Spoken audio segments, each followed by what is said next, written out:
ইশরাক হোসেনকে মেয়রের দায়িত্ব বুঝিয়ে দিতে টানা আন্দোলনের 6 দিন, দাবি আদায় করে ঘরে ফেরার ঘোষণা ঢাকাবাসীর।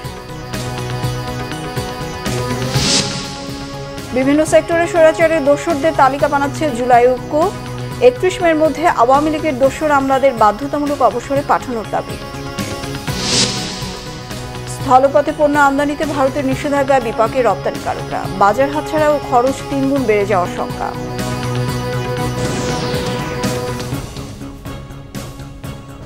গ্রাউন্ড সিমেন্ট সংবাদ শিরোনাম দেখছিলেন, এবার বিস্তারিত।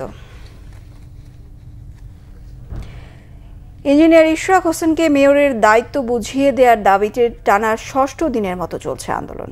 নগর ভবনের সামনের সড়কে অবস্থান নিয়েছে পুরান ঢাকার বাসিন্দারা। একই সঙ্গে চলছে নগর ভবন ব্লকেট কর্মসূচি। আদালতের নির্দেশ উপেক্ষা করে শপথে উদ্যোগ না নেওয়া স্বাধীন নির্বাচন কমিশনের গেজেট অমান্য করাকে রাষ্ট্রদ্রোহিতার শামিল বলে মনে করছেন তারা। আরও জানাচ্ছেন মহিবুল্লাহ মুহিব। ঢাকা দক্ষিণ সিটি কর্পোরেশনের প্রধান কার্যালয় নগর ভবনের সামনের দৃশ্য এটি। ইশরাক হোসেনকে মেয়রের দায়িত্ব বুঝিয়ে দেওয়ার দাবির এই আন্দোলন টানা 6ষ্ঠ দিন চলছে। প্রতিদিন এতে স্বতঃস্ফূর্ত অংশগ্রহণ করছেন পুরান ঢাকার সর্বস্তরের মানুষ। তাদের বিশ্বাস, আদালতের রায় মেনে ইশরাক হোসেনকে দায়িত্ব বুঝিয়ে দিলে কমবে নাগরিক সমস্যা। মেয়র ইশরাক হোসেন, ওনাকে এরপর দিয়া শপথের দাবিতে আমরা এখানে মূলত উপস্থিত। ইশরাক হোসেনের যতদিন পর্যন্ত মেয়র হিসেবে ঘোষণা না করবে, আমরা লাগাতার আন্দোলন চালিয়ে যাব।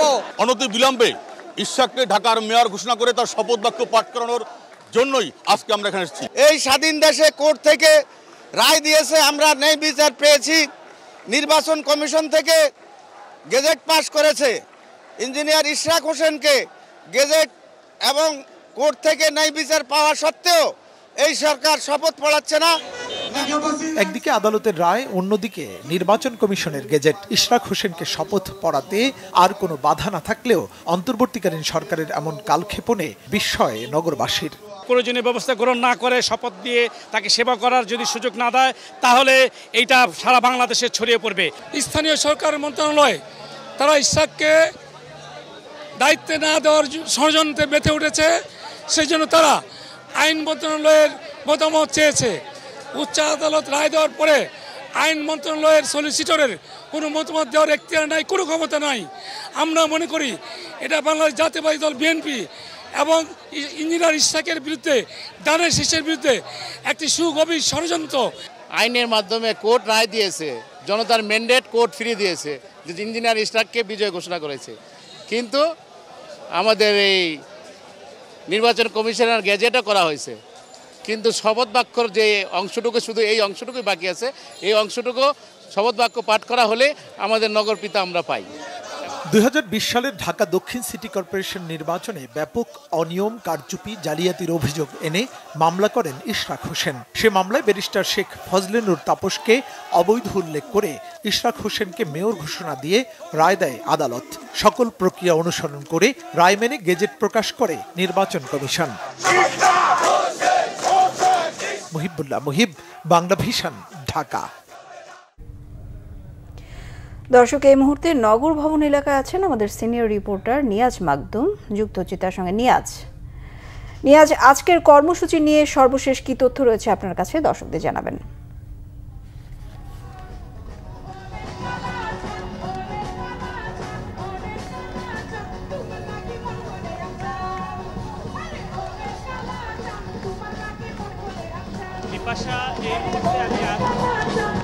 এই মুহূর্তে আমি আছি নগর ভবনের সামনে। সকাল 9টা থেকে এখানে অবস্থান কর্মসূচি চলছে। আজকে 6 দিন এই অবস্থান কর্মসূচি চলছে। সকাল থেকে বিভিন্ন এলাকা থেকে নগরবাসী এসে এই নগর ভবনের সামনে জড়ো হয়েছেন এবং তারা ইশরাক হোসেনের যে মেয়র পদ বুঝিয়ে দেওয়ার দাবিতে আন্দোলন করছে। বিভিন্ন স্লোগান দিয়ে তারা এই আন্দোলন সকাল থেকেই করে যাচ্ছে। সকালে প্রচণ্ড রোদ ছিল, সেই রোদকে উপেক্ষা করে তারা এইখানে বসেছিল।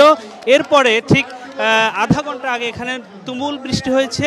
সেই মুষলধারে বৃষ্টির মধ্যেও নগরবাসী এখানে অবস্থান নিয়েছে এবং তাদের যে দাবি রয়েছে সেই দাবির পক্ষে অবস্থান নিয়ে এখানে অটল রয়েছে। আপনাদেরকে জানিয়ে রাখি, আজকে যে 6 দিনের মতো অবস্থান কর্মসূচি চলছে, এই 6 দিনের মধ্যে লাস্ট যে 3-4 দিন আন্দোলনের মধ্যে আপনার নগর ভবনে বিভিন্ন দরজায় তালা লাগিয়ে দেওয়া হয়েছে। সেই তালা লাগিয়ে দেওয়ার ফলে এখানে যে নাগরিক সেবা যারা নিতে আসে তারা আসতে পারছেন না এবং এই আন্দোলনে এই নগরের সিটি কর্পোরেশনের যে কর্মচারীরা রয়েছে তারাও এই আন্দোলনে সম্পৃক্ত হয়েছে। তারাও চাচ্ছে ইঞ্জিনিয়ার ইশরাক হোসেনের যে মেয়র পদ সেটি বুঝিয়ে দেওয়ার জন্য তারা দ্রুত এই দাবি করছেন এবং স্থানীয় সরকার মন্ত্রণালয়কে শপথ পড়ানোর ব্যবস্থা গ্রহণ করতে বলছেন। শুধু তাই নয়, এই 6 দিন ধরে আপনারা জানেন যে সিটি কর্পোরেশনে স্থানীয় সরকার মন্ত্রী আসিফ মাহমুদ সজীব ভুঁইয়ার অফিস রয়েছে। এই 6 দিনে সেই অফিসেও এখন পর্যন্ত এই 6 দিনের মধ্যে সে অফিসে আসে নাই, অর্থাৎ এই নগর ভবনে যে তার অফিস রয়েছে সেই অফিস থেকেও মোটামুটি তার কার্যক্রম বন্ধ রয়েছে। আপনাদেরকে জানিয়ে রাখি যে এইখানে যে ঢাকাবাসী যারা রয়েছে তারা কিন্তু সকাল থেকেই স্থানীয় সরকার মন্ত্রণালয় আসিফ মাহমুদ সজীব ভুঁইয়ার বিরুদ্ধে স্লোগান দিয়ে আসছেন এবং তারা অভিযোগ করছেন যে এই শপথ পড়ানোর যে গড়িমসি হচ্ছে, এই গড়িমসিটা মোটামুটি আসিফ মাহমুদ সজীব ভুঁইয়ার কারণে। এর একটি কারণ হচ্ছে এই ঢাকা শহরে এনসিপিকে বাড়তি সুবিধা দেওয়ার জন্য তারা ইঞ্জিনিয়ার ইশরাক হোসেনের যে শপথের বিষয়টি তারা তালবাহানা করছে। আদালতের যে রায় রয়েছে সেই রায়কে উপেক্ষা করে তারা এই শপথ পড়ানো থেকে বারবার তালবাহানা করছে এবং গড়িমসি করছে। এই আন্দোলনে এখন পর্যন্ত ঢাকা মহানগরের বিভিন্ন কাউন্সিলর যারা রয়েছে তারা এখানে সম্পৃক্ত হয়েছে, তারা নেতাকর্মীদের নিয়ে এখানে অবস্থান নিয়েছে। শুধু তাই নয়, ঢাকা মহানগর যে যুব দল রয়েছে সেই যুব দলের নেতারাও এই আন্দোলনের সাথে সম্পৃক্ত একাত্মতা প্রকাশ করেছে এবং তারাও চাচ্ছে খুব দ্রুতই ইঞ্জিনিয়ার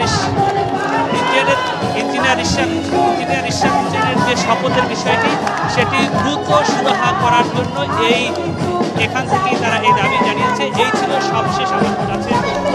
নতুন তথ্য এলে আমি আপনাদেরকে আবারও জানিয়ে দেব।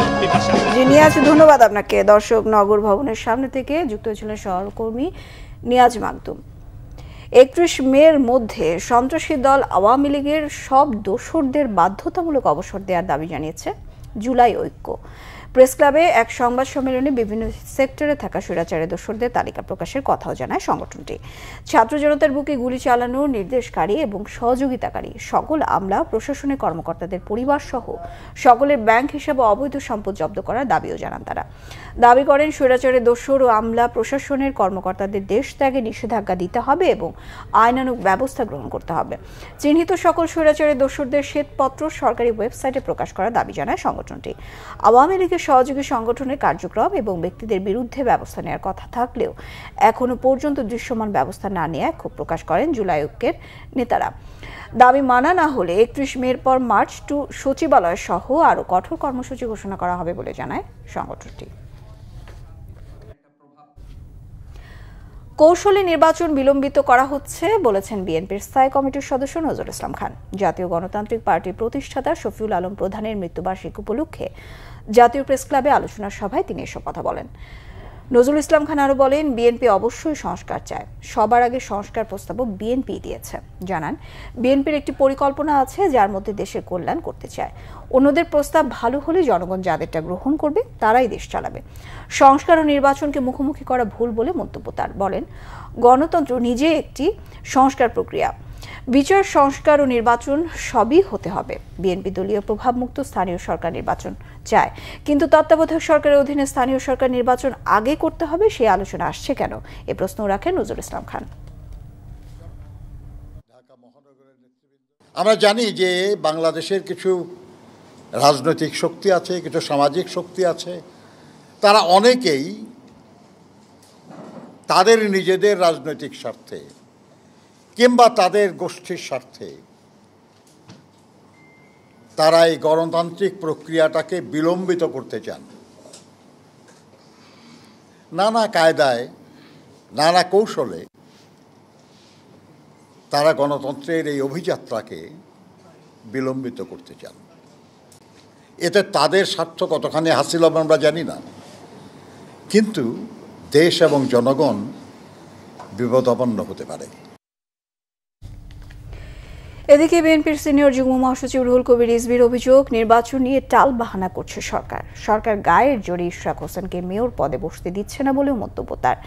বিএনপির ভারপ্রাপ্ত চেয়ারম্যান ও আমরা বিএনপি পরিবারের প্রধান পৃষ্ঠপোষক তারেক রহমানের নির্দেশনায় ২৪-এর ছাত্র জনতার অভ্যুত্থানে আহত রাকিবুল হাসানের শারীরিক অবস্থার খোঁজ নিতে গিয়ে তিনি এসব কথা বলেন। রিজভী আরও বলেন, গত আমলের সাথে বর্তমান সরকারের কাজকর্ম অনেক কিছুই মিলে যাচ্ছে, যা সাধারণ মানুষকে হতাশ করছে। আইনের শাসন প্রতিষ্ঠা না করে অন্তর্বর্তী সরকার ঢালাও গ্রেফতার ও মামলা দিচ্ছে বলে অভিযোগ তার। গুরুত্বপূর্ণ শিক্ষা ও স্বাস্থ্য খাতে বাজেট বরাদ্দ কম রাখার সমালোচনা করেন রিজভী। নতুন অর্থ বছরে মহার্ঘ ভাতা ঘোষণা করা হবে, তবে কিছুটা সময় লাগবে বলে জানিয়েছেন অর্থ উপদেষ্টা ডক্টর সালেউদ্দিন আহমেদ। মঙ্গলবার সচিবালয়ে সরকারি ক্রয় সংক্রান্ত উপদেষ্টা পরিষদ কমিটির বৈঠক শেষে সাংবাদিকদের সঙ্গে আলাপকালে এ কথা জানান তিনি। উপদেষ্টা বলেন, ২০২৫-২৬ নতুন অর্থ বছরে মহার্ঘ ভাতা ঘোষণা করা হবে, তবে কিছুটা সময় লাগবে। মহার্ঘ ভাতা দেওয়ার জন্য বাজেটে বরাদ্দ রাখা হবে বলেও জানান অর্থ উপদেষ্টা। তিনি বলেন, কত শতাংশ মহার্ঘ ভাতা দেওয়া হবে তা পরে জানানো হবে। আরও জানান, একটি কমিটিকে দায়িত্ব দেওয়া হয়েছে, বাজেটে ওয়ার্কআউট করে দেখা হবে কখন থেকে আর কত দেয়া যায়। মহার্ঘ ভাতা নিয়ে সংশয়ের কোনো কারণ নেই, এটি সরকার বিবেচনা করছে। এগুলো আমরা তাড়াতাড়ি আনার জন্য বলছি। আর কয়েকটা ভৌত অবকাঠামোর ব্যাপার আছে। সিলেট হবিগঞ্জের সড়কগুলো আমরা বন্যায় নষ্ট হয়ে গেছে। আর কয়েকটা সবচেয়ে আরও ইম্পর্টেন্ট কয়েকটা জিনিস আমরা বলছি, যশোর মেডিকেল কলেজ হাসপাতালটা হয় নাই, আর তারপর কক্সবাজারে মেডিকেল কলেজ আছে, হাসপাতাল হয় নাই। হাসপাতাল ছাড়া মেডিকেল কলেজ কিন্তু ইফেক্টিভ না। এগুলো আমরা অ্যাপ্রুভ করে দিয়েছি আজকে। মহার্ঘ ভাতা আমরা অ্যাক্টিভলি কনসিডার করছি। না আমি এটা নিয়ে আমি কনসিডার করছি, একটা কমিটিকে দায়িত্ব দিয়েছে আমি, ওরা ওয়ার্কআউট করলে আমার কাছে দেবে। হওয়ার চান্স মোটামুটি, কিন্তু হয়তো একটু সময় লাগবে। আমি বাজেটের ওয়ার্কআউট করে দেখি কখন থেকে দিতে পারবো, কত দিতে পারবো। এদিকে বাণিজ্য উপদেষ্টা শেখ বশিরউদ্দিন বলেছেন, বিগত ১৫ বছরে আওয়ামী সরকার সব প্রতিষ্ঠান নষ্ট করে ফেলেছে, এজন্য দেশের অর্থনীতি এখন ধুঁকছে। রাজধানীর একটি হোটেলে বাংলাদেশের প্রতিযোগিতা, নীতি, সম্ভাবনা, প্রতিবন্ধকতা এবং এগিয়ে যাওয়ার পথ শীর্ষক সেমিনারে কথা বলেন তিনি। বাণিজ্য উপদেষ্টা আরও বলেন, বিগত সময়ের অনাচার সমাজে অর্থনীতির অসম বন্টন তৈরি করেছে। আগের সিন্ডিকেট বাজার নতুন ব্যবসায়ীদের বাজারে ঢুকতে প্রতিবন্ধকতা সৃষ্টি করছে বলেও জানান বাণিজ্য উপদেষ্টা। এ সময় বক্তারা বলেন, পণ্যের দাম ও মান নিশ্চিতে বাজারে সুস্থ প্রতিযোগিতা জরুরি। সেজন্য নীতি প্রণয়নের মাধ্যমে বেশি সংখ্যক কোম্পানিকে বাজার ব্যবসার সুযোগ করতে হবে। এটি ক্রেতার যৌক্তিক দামে পণ্য পাওয়ার সম্ভাবনা বাড়ায় বলে মত তার। স্থলপথে বাংলাদেশের কিছু পণ্য আমদানিতে ভারতের নিষেধাজ্ঞায় বিপাকে রয়েছেন রপ্তানিকারকরা। তৈরি পোশাক ও খাদ্যপণ্যের আমদানিতে বিধিনিষেধের ফলে বাজার হাতছাড়া হওয়ার পাশাপাশি রপ্তানির খরচ ৩ গুণ বেড়ে যাওয়ার শঙ্কায় ব্যবসায়ীরা। অর্থনীতিবিদরাও বলছেন, বাণিজ্য যুদ্ধের মতো পাল্টাপাল্টি ব্যবস্থা না নিয়ে কূটনৈতিক সমাধান করা জরুরি। আরও জানাচ্ছেন জিয়াউল হক সবুজ। ভারতে বাংলাদেশের পণ্য রপ্তানির সহজ পথ স্থলপথ। সময় ও খরচ কম লাগায় এসব পথ দিয়েই পণ্য রপ্তানি করে বাংলাদেশ। দেশটিতে যে পরিমাণ পণ্য যায় তার প্রায় ৮০% যায় স্থলপথ দিয়ে, কিন্তু সেই সুযোগটি শনিবার হাতছাড়া হয়েছে ভারতের দেয়া নিষেধাজ্ঞায়। তৈরি পোশাক এবং খাদ্যপণ্য সহ বিভিন্ন পণ্যবাহী ট্রাক রবিবার থেকে আটকে আছে দেশের আখাউড়া, বুড়িমারি ও বেনাপোল স্থলবন্দরে। ভারতের এই নিষেধাজ্ঞায় রপ্তানি বাজার হারানোর শঙ্কায় ব্যবসায়ীরা। বড় একটা প্রভাব পড়বে, বিকজ ইন্ডিয়া আমাদের as a single exporting destination হিসাবে লার্জেস্ট। সো এখানে আমরা অনেক প্রোডাক্ট সেল করি। আমাদের যদি টোটাল ফিগার বলতে হয়, we are exporting around $50 million per Anam. So এই ফিগারটা অ্যাকচুয়ালি ক্ষতিগ্রস্ত হবে। এটা যেহেতু রাষ্ট্রীয় বিষয়, আমি রিকোয়েস্ট করবো বা আহ্বান করবো গভর্নমেন্টের কাছে যেন পারস্পরিক আলাপ আলোচনার ভিত্তিতে, দ্বিপাক্ষিক সমঝোতার ভিত্তিতে যেন এটার একটা সমাধান বের করা হয়। অর্থনীতিবিদরা বলছেন, আমদানিতে নিষেধাজ্ঞার ফলে বাংলাদেশের পাশাপাশি ক্ষতিগ্রস্ত হবে ভারতও। তাই পাল্টা পদক্ষেপের চিন্তা বাদ দিয়ে কূটনৈতিক সমাধানের পরামর্শ তাদের। আমাদের উচিত ছিল যে আমাদেরকে কোনো টেট ফর ট্যাট পাল্টাপাল্টি কোনো অ্যাকশন না করলেই আমাদের we would have been better off. এখন কূটনৈতিক কোনো কম্পালশন আছে কিনা সেটা আমাদের ব্যাপার না, কিন্তু বাণিজ্যের দিক থেকে আমার মনে হয় একটা ক্ষতি হচ্ছে। এবং ক্ষতিটা আমাদেরই বেশি হবে। কম্পিটিশন না হয়ে একটা বাণিজ্য যুদ্ধের মতো হয়ে যাচ্ছে, যে ইউএস চায়না করতেছে, আমরাও এখানে, এটা একেবারে আমাদের জন্য এটা ঠিক না। ভোক্তা স্বার্থ সুরক্ষায় অশুল্ক বাধা দূর করতে দুদেশকে বাণিজ্যিক ও কূটনৈতিক সম্পর্ক উন্নয়নের তাগিদ দেন বিশ্লেষকরা। জিয়াউল হক সবুজ, বাংলা ভিশন, ঢাকা। বাংলা ভিশনের ন্যাশনাল ডেস্ক ইনচার্জ শাফিন খানের দ্বিতীয় নামাজে জানাজা শেষে খুলনা টুটপাড়া কবরস্থানে দাফন করা হয়েছে। সকালে শাফিন খানের জানাজা পড়ান সর্দার জামে মসজিদের ইমাম সালমান বিন আমিন। এতে অংশ নেন মহানগর বিএনপি সভাপতি অ্যাডভোকেট এস.এম. শফিকুল আলম মনা, সাধারণ সম্পাদক শফিকুল আলম তুহিন, মহানগর জামায়াতে ইসলামের আমির মাওলানা মাহফুজুর রহমান, সেক্রেটারি অ্যাডভোকেট জাহাঙ্গীর হোসাইন হেলাল, এনসিপির মুখ্য সংগঠক হামিম রাহাত, প্রেস ক্লাবের সদস্য সচিব রাফিউল ইসলাম টুটুল, বিএফইউজির সহকারী মহাসচিব এতাসমুল হক শাওন, সিনিয়র সাংবাদিক শেখ দিদারুল আলম সহ বিভিন্ন শ্রেণী পেশার মানুষ। জানাজা শেষে টুটপাড়া কবরস্থানে তাকে দাফন করা হয়। পরে মরহুমের আত্মার মাগফিরাত কামনা করে দোয়া করা হয়। সোমবার সকালে হঠাৎ অসুস্থ হয়ে পড়লে রাজধানীর মগবাজারের একটি হাসপাতালে নিয়ে যাওয়া হয় শাফিন খানকে। সেখানে কর্তব্যরত চিকিৎসক তাকে মৃত ঘোষণা করেন।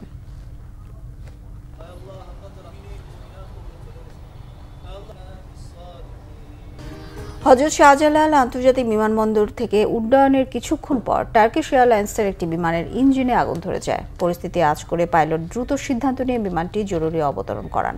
বিমানে থাকা 290 জন যাত্রী সবাই নিরাপদে রয়েছেন। মঙ্গলবার সকাল 7টার দিকে TK713 নম্বর ফ্লাইটটি তুরস্কের ইস্তাম্বুলের উদ্দেশ্যে যাত্রা শুরু করে। উড্ডয়নের 15 মিনিটের মধ্যে বিমানের একটি ইঞ্জিনে স্পার্ক লক্ষ্য করেন পাইলট। বিমানটি প্রায় 1.5 ঘন্টা ধরে আকাশে উড়ন্ত অবস্থায় থাকে। পরে সকাল 8টার দিকে নিরাপদে জরুরি অবতরণ করে পাইলট। গ্রুপ ক্যাপ্টেন রাগিব ধারণা করছেন বার্ড হিটের কারণেই আগুন ধরে থাকতে পারে। যাত্রীরা সম্পূর্ণ নিরাপদে রয়েছেন। বিমান থেকে নামিয়ে তাদের হোটেলে পাঠানো হয়। বিকল্প ব্যবস্থার বিষয়ে এয়ারলাইন্স কর্তৃপক্ষ প্রয়োজনীয় পদক্ষেপ নিচ্ছে। অভিনেত্রী নুসরাত ফারিয়াকে জামিন দিয়েছেন ঢাকার সিএমএম আদালত। এর আগে সোমবারে তাকে কারাগারে পাঠানোর আদেশ দিয়েছিলেন আদালত। সোমবার সকালে নুসরাত ফারিয়াকে রাজধানীর ভাটারা থানা থেকে আদালতে নেওয়া হয়। প্রতিবেদন সাপেক্ষে আগামী বৃহস্পতিবার পরবর্তী জামিন শুনানির দিন ধার্য করা হয়েছিল। এর আগে রবিবার দুপুরে থাইল্যান্ড যাওয়ার সময় হযরত শাহজালাল আন্তর্জাতিক বিমানবন্দর থেকে নুসরাত ফারিয়াকে আটক করে ইমিগ্রেশন পুলিশ। পরে তাকে ভাটারা থানা পুলিশের কাছে হস্তান্তর করা হয়। থানা থেকে তাকে ডিবি কার্যালয়ে নেওয়া হয়। সেখান থেকে জিজ্ঞাসাবাদ শেষে জুলাই গণ অভ্যুত্থানের সময় ভাটারা থানার হত্যা চেষ্টা মামলায় গ্রেফতার দেখানো হয়। মুজিব বায়োপিকে শেখ হাসিনার চরিত্রে অভিনয় করেছিলেন নুসরাত ফারিয়া। তিনি 2015 সালে চলচ্চিত্রে অভিনয় শুরু করেন। এরপর থেকে বাংলাদেশ ও ভারতের কয়েকটি সিনেমায় কাজ করেন। এছাড়া মডেলিং ও সঞ্চালনায়ও সক্রিয় তিনি। বাংলাদেশের শিক্ষার্থীদের জন্য ইউকে ও আয়ারল্যান্ডের উচ্চশিক্ষার সুযোগ এনে দিতে রাজধানীর হোটেল ওয়েস্টিনে অনুষ্ঠিত হল পিএফইসি গ্লোবাল আয়োজিত ইউকে ও আয়ারল্যান্ড এডুকেশন এক্সপো 2025। অনুষ্ঠানের উদ্বোধন করেন পিএফইসি গ্লোবালের ব্যবস্থাপনা পরিচালক ও সিইও এমডি শহীদুল ইসলাম। এক্সপোতে অংশগ্রহণ করেছে ইউকে ও আয়ারল্যান্ডের 16টিরও বেশি আন্তর্জাতিক বিশ্ববিদ্যালয়ের প্রতিনিধি ও আগ্রহী শিক্ষার্থীরা। সেখানে শিক্ষার্থীরা বিশ্ববিদ্যালয়ের প্রতিনিধিদের সঙ্গে সরাসরি আলোচনা করেছেন এবং উচ্চশিক্ষা, স্কলারশিপ ও ক্যারিয়ার গাইডলাইন সম্পর্কে বিস্তারিত তথ্য জানিয়েছেন। উদ্বোধনী বক্তব্যে প্রতিষ্ঠানটির সিইও শহীদুল ইসলাম বলেন, বাংলাদেশের শিক্ষার্থীরা যেন আন্তর্জাতিক মানের শিক্ষা অর্জন করতে পারে সে পথকে সহজ করতে এই এক্সপো। জানান, পিএফইসি গ্লোবালের সবসময় শিক্ষার্থীদের পাশে থেকে তথ্যভিত্তিক নির্ভরযোগ্য পরামর্শ ও সেবা দিয়ে আসছে।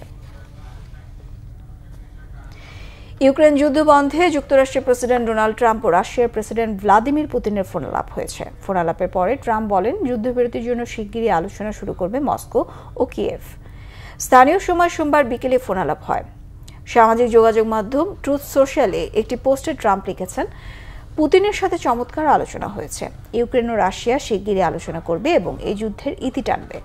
যুক্তরাষ্ট্রের মাধ্যমে রাশিয়া ইউক্রেন সরাসরি আলোচনায় ফেরায় ট্রাম্পকে ধন্যবাদ জানিয়ে পুতিন বলেছেন, শান্তি চুক্তির জন্য ইউক্রেনের সঙ্গে কাজ করতে প্রস্তুত রাশিয়া। দুই পক্ষ একটি চুক্তিতে পৌঁছালে নির্দিষ্ট সময়ের জন্য যুদ্ধবিরতি কার্যকর করা যেতে পারে, তবে সব পক্ষের জন্য গ্রহণযোগ্য সমঝোতা প্রয়োজন বলে মনে করেন পুতিন। সংবাদ শেষ করব ক্রাউন সিমেন্ট শিরোনামগুলো আর একবার জানিয়ে। ইশরাক হোসেনকে মেয়রের দায়িত্ব বুঝিয়ে দিতে টানা আন্দোলনের 6 দিন দাবি আদায় করে ঘরে ফেরার ঘোষণা ঢাকাবাসীর। বিভিন্ন সেক্টরে স্বৈরাচারের দোসরদের তালিকা বানাচ্ছে জুলাই ঐক্য। 31 মের মধ্যে আওয়ামী লীগের দোসর আমলাদের বাধ্যতামূলক অবসরে পাঠানোর দাবি। স্থলপথে পণ্য আমদানিতে ভারতের নিষেধাজ্ঞায় বিপাকে রপ্তানিকারকরা, বাজার হাতছাড়া ও খরচ 3 গুণ বেড়ে যাওয়ার শঙ্কা।